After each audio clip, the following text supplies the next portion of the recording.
Today I am in Gilbert, Arizona. We're getting ready to do a house tour, a tiny house tour. I'm meeting up with a gentleman today who has achieved the American dream, debt-free lifestyle by living in a tiny house right there.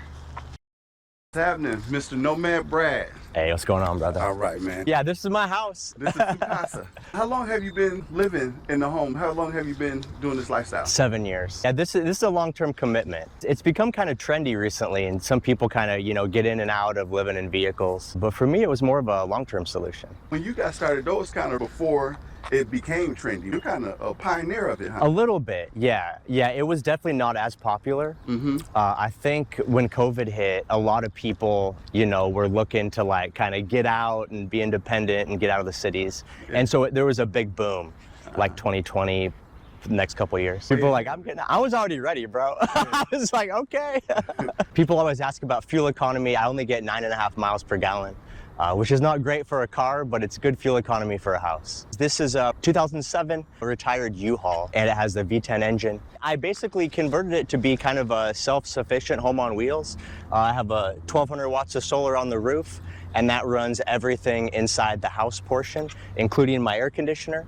And so it's a pretty comfortable home. And what really is nice for me is that wherever I go, I have all my possessions with me, and I'm not really reliant on paying utilities and rent and all the other things of a traditional lifestyle. Wow. 7 years rent-free, mortgage-free. I became really good at electrical work and installing solar power. That was my career in my previous lifestyle. I was heating and cooling technician, so I did a lot of electrical work. You're an HVAC guy? Yeah, okay. I did HVAC for 10 years. That skill set really helped me build this out, because in HVAC, you're doing a little bit of plumbing, electrical, you're doing a little bit of building, you're constructing platforms and stuff. So that skill set really helped me to do this conversion. I did the whole thing myself from scratch. And so it's a learning curve, And so if someone wants to get into it, there's like levels to this. Okay. And this is a little more advanced level. All right. But also, this is my 4th vehicle that I've built out in 7 years. So I started very conservative in a small van. And then over time, I changed vehicles, did new build outs. So this is like 4 generations, basically, of me improving and developing. Gotcha. Yeah. How much are you into that rig? The rig itself, I bought it for 12 grand.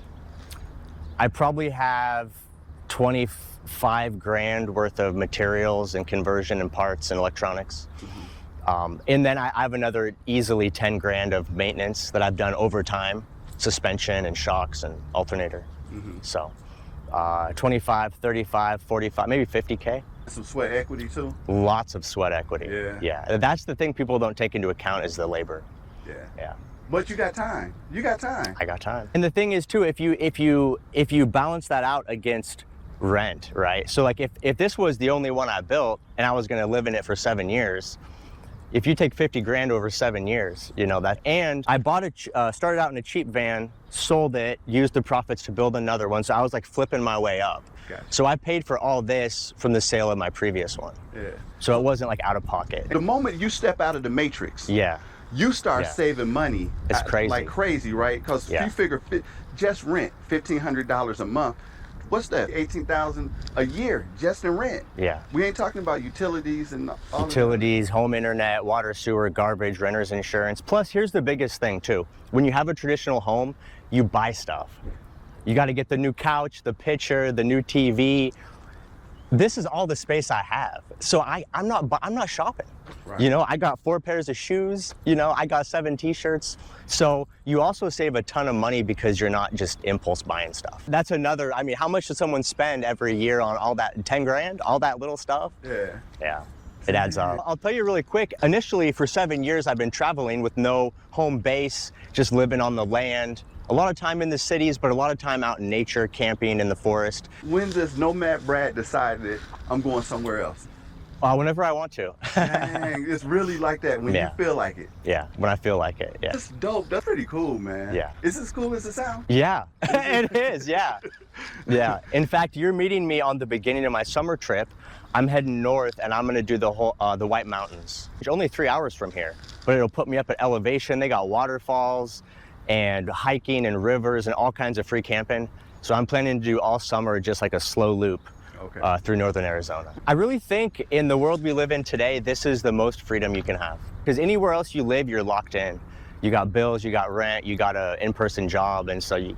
Show me around, man. Show me the whole setup. Yeah, so this is actually my business. I do install solar for other people. I wrapped my van to look like a business vehicle because when I was in heating and cooling, HVAC, I had a service van like this and I could drive anywhere, I could park anywhere. Nobody bothered me because everyone just sees it and they just assume you're working.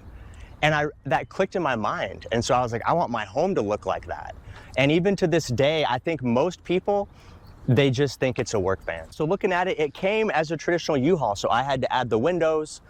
I had to add this whole rear section. You know, it had the roll-up door in the back. So I walled it off. I put in a man door. And then I added air conditioner. So air conditioner allows me to be comfortable in any weather. I lived in Austin, Texas for about 2 years, 105 in the summer with humidity, and I was super comfortable inside. Yeah. Got the AC, got the man door, solar up on top. You can kind of see that. Do you do mostly solar for homes or do you do? Only solar for vehicles. Other vehicle dwellers, RVs, van conversions, box trucks. My priority is always living and enjoying life. So I just take jobs when they fit into my schedule rather than working and then trying to fit your life into the like in between times. Yeah. So I don't really work that much doing solar. Right. I do YouTube, that takes a lot of time, but yeah. I mean, I'm gonna be 40 in a couple months, low stress. The most stressful thing is like if you have a vehicle breakdown or something. I mean, dude, I worked that grind for 10 years, working 6 days a week on call, getting that phone call at 7 p.m. on a Friday. You got to run out and fix someone's furnace. I mean, I did all that. Yeah. And you kind of miss it, tell the truth. I don't. I mean, I was making good money. But what you realize is money is all just relative to like what you need to be comfortable and happy. And so at that time I had a house and a motorcycle and a car, all this stuff. And so I needed to make a bunch of money to support all the stuff. But if you remove all that, you don't need as much money. Right. We're thinking we can't do without it though, man. And when you finally got to the point where you like, this is it, I'm done. Yeah. That was kind of scary, huh? Or nah, huh? I was ready for it. Were you, man? I just wanted out. I was so worn out. And I guess, so here's the thing for me, right? 7 years ago, I was like 32, I suppose. And so I had a house, I had a girlfriend, I had all the stuff, and I was just looking down the road and I was like, this is it. I got to do this for another, 30 years. And then maybe I can retire. Hopefully I don't get some disease and pass out, And I was just like, I don't want to do this for another 30 years. Because I was just working so much, I couldn't really enjoy the stuff I had. I didn't have free time. I get sometimes one day off a week, and I was like, this ain't it. Yeah. Come on in, man.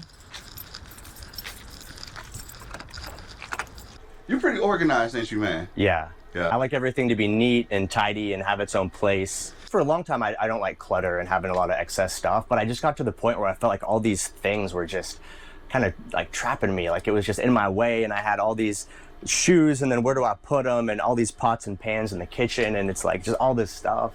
Like right now I have one bowl, I got one fork, I got 2 coffee mugs. It's just easy. I'm so comfortable in here. Even when I go to visit friends and family, like I stayed with my dad for a little bit this winter down in Yuma. And, they offer for you to stay like in their guest room or something, but I'm like, nah, I want to stay in my van. Are you serious? Oh yeah, 100%, bro. I got all my stuff here in my bed. So these are 2 benches, but they fold together and it makes a full-size mattress is what you're looking at. So this is like the bench, so you can sit down and hang out. And this one is pulled out a little bit. So this is like halfway pulled out. So it's like a day bed. So like I was reading this morning. So like, I was sitting like this, just kind of, reading my book. And then at nighttime, you just pull it all together, and then you got a full-size bed. Down here? Yeah, that slides out. And they match up. Yeah. Now, what's this right here? Yeah, so this is part of my YouTube. This is a power station that Blue Eddy sent me, so I'm making some review videos for them. So it's coming along with me this summer for some content. That's the indoor portion of the air conditioner. It feels good in here. It's nice and comfortable. Yeah. You got a flat screen TV? I do, yeah. It's a 43-inch TV. I watch movies and YouTube. It's on a pull-out, So like, Okay. You can get it close, and then when I'm cooking, I can like swivel it over, you know, not like over here doing some cooking, watching YouTube. So I'm not just all alone out in the woods. I'm still connected, and so I have Starlink. It's a satellite-based internet, and then there's a router right here. That's the indoor portion, and it just sends Wi-Fi. But it's satellite-based, so you don't have to be by a cell tower or nothing. You can be pretty much anywhere, as long as you have a full view of the sky above you. You can't be like under trees or anything. I sit here and do all my video editing. I designed everything like to be super functional. So I like to sit here, look out the window. I try to pull up on something beautiful, you know, kind of sit here, work on my computer. This is like my one drawer stack. So, you know, everyone's got like a junk drawer, right? It's like, look, I got pens, bro. I got my junk drawer, you know, like straight screen cloths, all kinds of stuff. And then I have some tools down here. So some of my solar installation tools down here and down here. So basically I got that, and then I got storage under the benches, and I got some storage here, and that's pretty much it. And then these here, these are all storages as well? Yeah, most of this is like pantry stuff. Like I got cups and glasses. This is like some dry goods. So yeah, this whole side is basically kitchen. Okay. Basically that's kitchen. And this is also pantry, food storage. I just loaded up heavy because I'm going up to the mountains. I'm gonna be there for a while, and they don't have, you know, the grocery stores up there. They got some markets, but it's not like it is here. Okay. So I tried to get everything I could, you know, to make it. Now, what's this right here? This is my electrical system. That's basically what works with the solar. That's what brings in all the power and distributes it. On the left, that's a breaker box. So that kind of, you know, runs to all my outlets. Noticed, especially in the last couple years, a huge flood of people coming in based on financial situations. Everything's getting so expensive, and people are finally to the point where they just can't take it. And so I see a lot more people coming in, trying out this lifestyle. And I know a lot of people that just live in cars. Like, it's just what they can do. And that's what really shocked me, is seeing how many, especially younger people, college kids that can't get a job, they're just living in cars. But one thing I always tell people is this doesn't have to be forever, right? You can basically, when you live this lifestyle, you can save money and lower your expenses, which gives you leverage. And then you can use that leverage to relocate or find a better job, learn a new skill. So you can use that to better your situation. So it doesn't have to be like you're gonna live in a car the rest of your life. But I think it's a wise choice if you really hate your job or you're financially stressed, especially if it's to a point where it's like affecting your mental health. And then, like you said, you don't need to buy in a 50K out the gate. You just get the truck. You can buy this truck. Bed in the back. I was doing a live stream last night, and there were some new people trying to get rigs, and I just hopped on Facebook Marketplace. You can buy almost this exact truck, just stock, for $7,500. I mean, that's still, you know, that's some money, but you know, it's only a few months of rent.